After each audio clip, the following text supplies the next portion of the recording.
I watched Coyote Vs ACME, and you should too. Finally, the day is actually here. Arguably one of the most important animated movie developments of the decade, famous for being actively squashed by Warner Brothers and turning around to release anyway.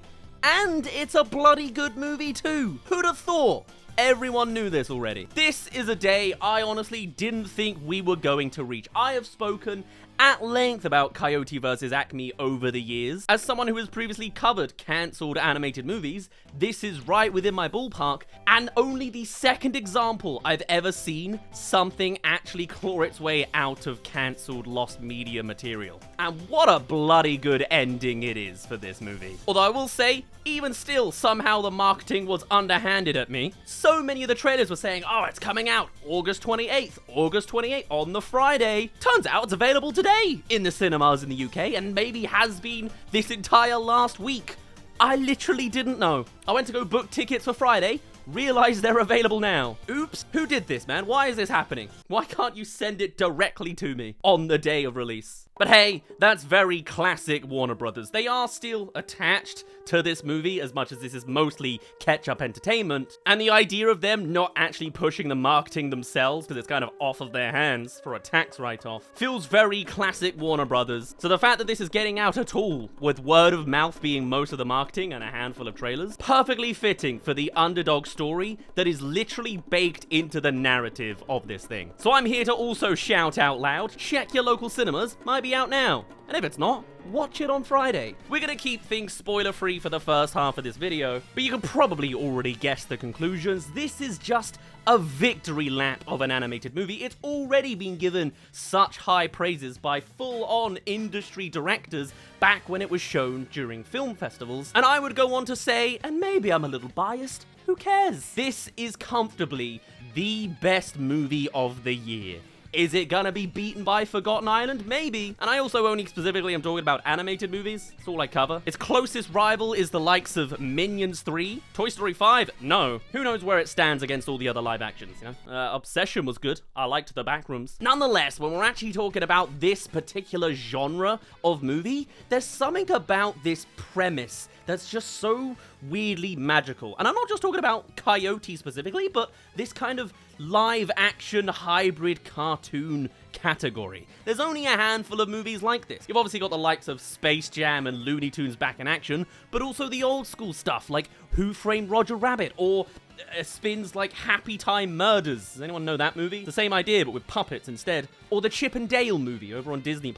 There's something so nice about seeing a blending of live action physics and cartoon logic, and this movie potentially does the best version of it, especially with expanding the mechanics. This fits so fittingly alongside the likes of Who Framed Roger Rabbit, one of the best examples of it, all the while giving us a great developmental expansion of the Wile E. Coyote character. The gags that come out of this movie are some of the very best spins on that classic Wile E. Coyote gag logic. And when I first reacted to the trailers for this movie, that was one of my early criticisms or concerns, that they would just be regurgitating old Wile E. jokes, just now in 3D. I love that it is 3D, but I'd hoped it would do a little bit more, and it absolutely definitely does, elevating the rule set by just the simple rule of making props come back consistently. The opening that we've seen in trailer form before shows like a magnet glove and a rocket boot. You see a gag for each of them, and then there's a gag of both of them together. Magical! And this is the case across the movie in a way that's just a masterpiece. Crazy that slapstick cartoon logic is actually alive and flourishing, with Minions 3 also coming out this same year. And alongside just the gags and the prop logic, all the characters in this movie are absolutely great. John Cena is great as this funny antagonist, Will Forte is brilliant as the protagonist, as is every other character we see, the archetypes they run with, and obviously Wile E. himself. And they do great developmental things with these characters, especially considering this is kind of just like a courtroom movie. This could easily be boring. I mean, turning 30 soon, can easily soak up the lawyer stuff, as boring as it is, but it still comes off as a great, entertaining movie throughout. And it's not just in the same four walls. As you would like to see, it hits all of the bells and whistles you would want it to. It is an actual exploration of the relationship between Coyote and the Roadrunner, kind of like the Plankton movie. That's kind of my best comparison for a movie. Weird to be whipping out the Plankton movie as a reference point, but yeah, it's the same idea of exploring that specific side character. It's also, on the actual audience entertainment front, got cameos galore. They each get their own brilliant either explorations in narrative or just explorations in gags, and they never really feel haphazard. I mean, it is a Looney Tunes movie. You expect to see the Looney Tunes.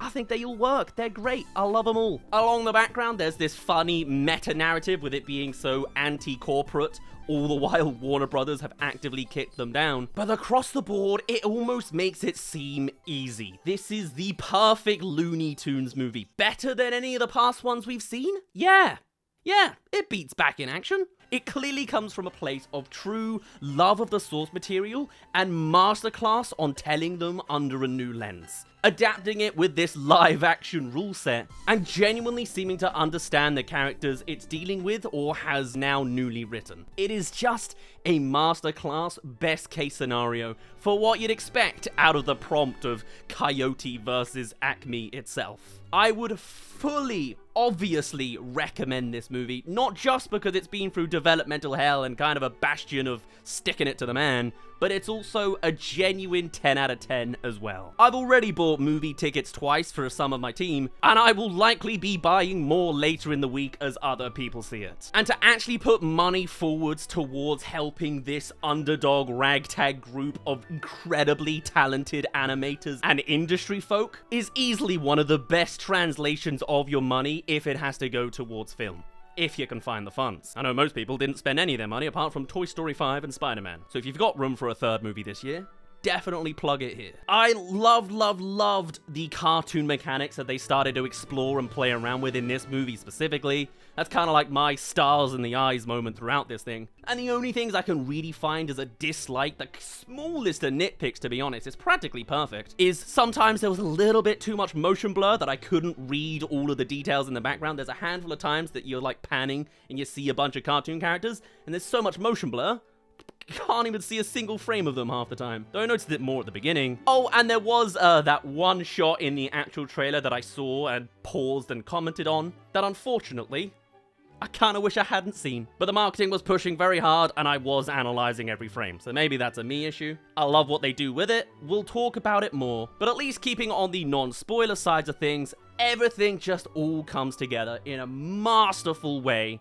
Easily. And on top of that, Wile E. Coyote is literally, and always has been, my favorite Looney Tune. So maybe I was biased the whole time. But hell yeah, is Coyote vs ACME a damn good movie. And before I spoil you on the second half of things, I absolutely recommend you see it yourself. Push up the underdogs, because this is a real example of genuine change successfully happening with this. But now, let's talk about the specifics. Hey there, thank you for making it to the halfway mark of this video. Come subscribe if you haven't already for more animated movie reviews. They're probably not going to be as high praise as this one. Easily, I think this is going to be my favorite movie of the year. But I like to keep up with any new animated movies, so if you're interested in more, or hey, other Looney Tunes stuff, there's a terrible Space Jam 2 coming out at the end of this week, just to show what Warner Brothers actually makes. Then do stick around for that. I enjoyed this movie so much that I spilt Coke on myself in the middle of the movie screening, and I haven't changed shirts. I'm a professional. Anyway, thank you for joining along, and now to the second half of Coyote vs ACME, but the spoiler territory now. So, they do not win. And honestly, I think that elevates something. It's still very much a nice ending for the characters, it's semi-realistic, and it shows that this isn't just like a generic movie by any means. In all of the ways they could have taken the easy route, it feels like they didn't. And feels like it has a lot more depth behind it by what it does do and what it does say than just, you know, generic fight against the man, beat the man, move on, you know? And if anything, that's not even a big point. It's kind of like it doesn't matter. That's the point as well. To be honest, a lot of this spoiler stuff doesn't matter in the long run. You don't care how the ending actually is. It's all about the gags in the middle that I've already said do fantastically. I can just now tell you the very specifics. It's interesting. There's a long-going theme with these live-action cartoon hybrids that there's kind of this tone of second-class citizenship, you know? In Roger Rabbit, the toons are seen as like a lesser being. In Happy Time Murders, the puppets are seen as a lesser thing. It feels very much the same again here. It's a good trope to run on, but it's so interesting to see Looney Tunes actually touch on it in a sense. In the idea that it's okay for a cartoon to be abused and feel pain because they can survive it in a way a human can't. It's really kind of dark. The plot is that there is this whole historical conspiracy with Acme products intentionally being bad against cartoons in order to make good products for humans. That's really interesting. I love as well that potentially the reason that that's like a video we saw from the 1990s is because that's the same decade as the actual article that this movie is based on came out. Since this was all based off of a random New York Times article by Ian Fraser. I love that. Incredible stuff. How far we've come. Actual brilliant cinema. But along the way, I didn't hate that. It was nice. It gave us a hint less daffy than I would have liked. Ah well, not the end of the world. Everyone else is in this damn movie. It's fine. It's a really interesting direction to take. It's not like they're all just actors like Looney Tunes back in action. Every one of these live-action Looney Tunes movies are in their own pocket universe of logic, and I quite like that. It's refreshing every time. The thing that really stands out to me, though, is seeing more of the cartoon logic props played out in a live-action format. It's again very Roger Rabbit of like, my brother was killed by a toon, and they're literally dropping pianos and boulders onto real cars in this movie. You feel that sense again. It's a really nice magical dichotomy, you know, approaching the realism of how that would work. I mean, this whole thing's about lawyers and legal trouble, so kind of part of the name of the game. But one of my favorite cartoon logic props is the idea of a throwable hole. I've mentioned it probably all the times in our trailer coverage of these movies in the past. And in this, the movie literally starts with that, with them throwing a hole at the guy they're gonna invisible, and then he has to jump in, they roll it up, and he's gone. He's in like a pocket dimension. That's so incredible. And it comes back later as well with just a can of black paint able to be a portal paint to another world, literally drawing a tunnel that goes into a full tunnel at another pocket dimension that a train comes blasting through. It's all the classics we've seen in cartoons, just combined and used in such a narratively dramatic way. It's so well done, it almost seems obvious. And this movie, across the board, just feels easy, which is so good because it clearly wasn't. The fact that it's even here at all is a bloody miracle. And easily, that little train tunnel sequence is one of my favorites in this movie. It's obviously so interestingly written as like a logic to the mechanics. Though I will say, the train blasts through, blasts into the real world, doesn't come back. That's kind of surprising, but oh well. There are other things that are kind of interesting when you think about, like, the realistic logic of cartoons constantly whipping out explosions means there's kind of a strange terrorism trend. You know, the ending of this movie is, hey, Wiley's, like, built the pedestal full of dynamite. Let's press the button and just blow up this court because it didn't go our way. Didn't end up being an actual explosion, but that is what we saw in sketch form. Someone throws a giant bomb into the office and she just throws it out again. That's not... Yeah, that's terrorism. Wile E. Coyote goes through a metal detector, drops a bunch of dynamite, and sets off a grenade.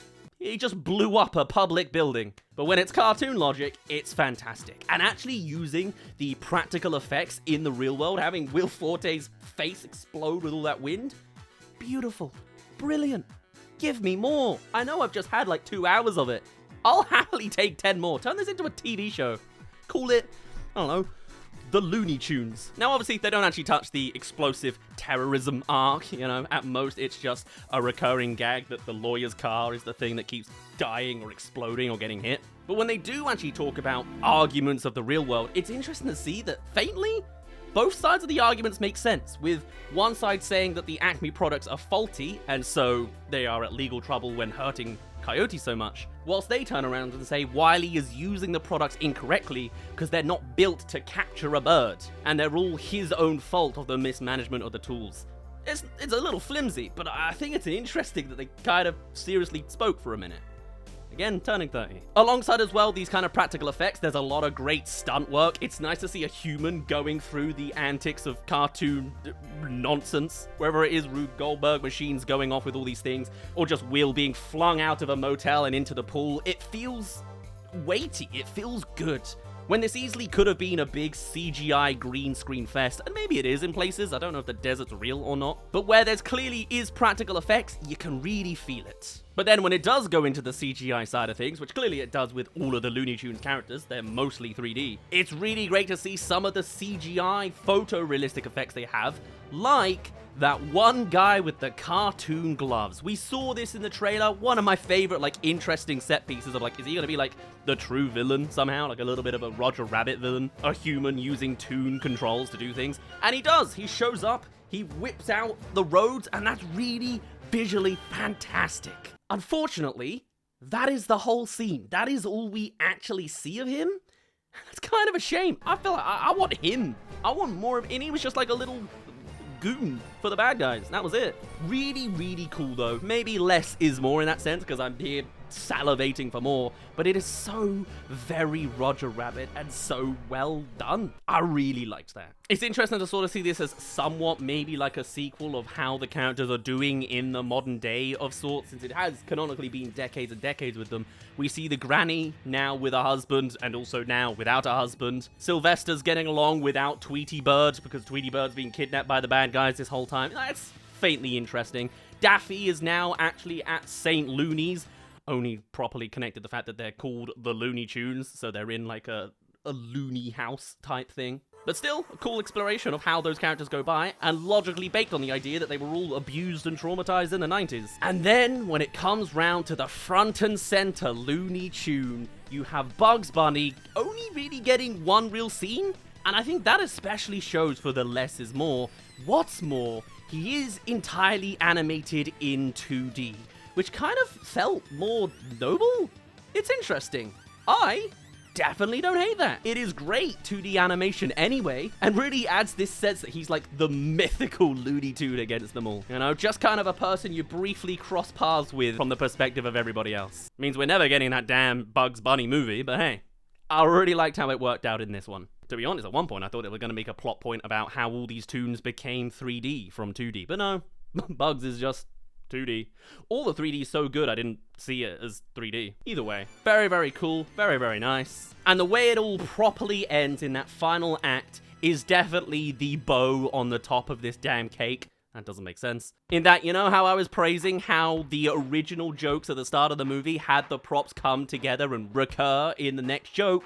Turns out they were doing that with all of the damn props in this movie, with it ending with a proper Rube Goldberg machine of all the props we've been seeing Wile deal with in his little motel room all this time, to bring it back full circle and not actually blow up the Roadrunner, but drop a cage on Leghorn, Foghorn, and John Cena. It is a brilliant ending that brings it all together, isn't blowing up a court because it didn't go the way you wanted, and the best case scenario for this Coyote prop humor bit. I guess that was the biggest limitation of them having such short, separate shorts before. A whole movie, you're gonna bring them all back again. Oh yeah, and there were a couple beats as well of like, is Coyote actually on the lawyer's side, or is he just doing this to get the Roadrunner? Faking out whether it's all one big Roadrunner plan, or actually a reach out of friendship to eat the Roadrunner with the human. And there is a lot of growth obviously on that relationship side of things. That's more the standard narrative stuff, but enjoyable none the same. Great tension, highs and lows, you know how it is. Sad third act and all that. But then as well, at the very ending, the core heart at the center of this whole thing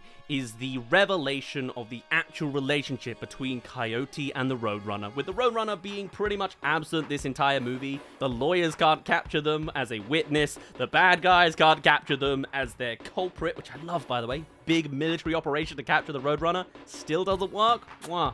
Beautiful, love that. Only for it to reveal in the final moments that Roadrunner appears on their own volition to say that they actually care about Wile E. Coyote and would acknowledge them as a friend as well. Flipping the relationship on its head. A great revelation for Coyote to realize. Though to be honest, I always thought Roadrunner was a girl. Didn't realize they were a boy. And also, is this controversial? I didn't realize they said beep beep. I thought it was meep meep this whole time.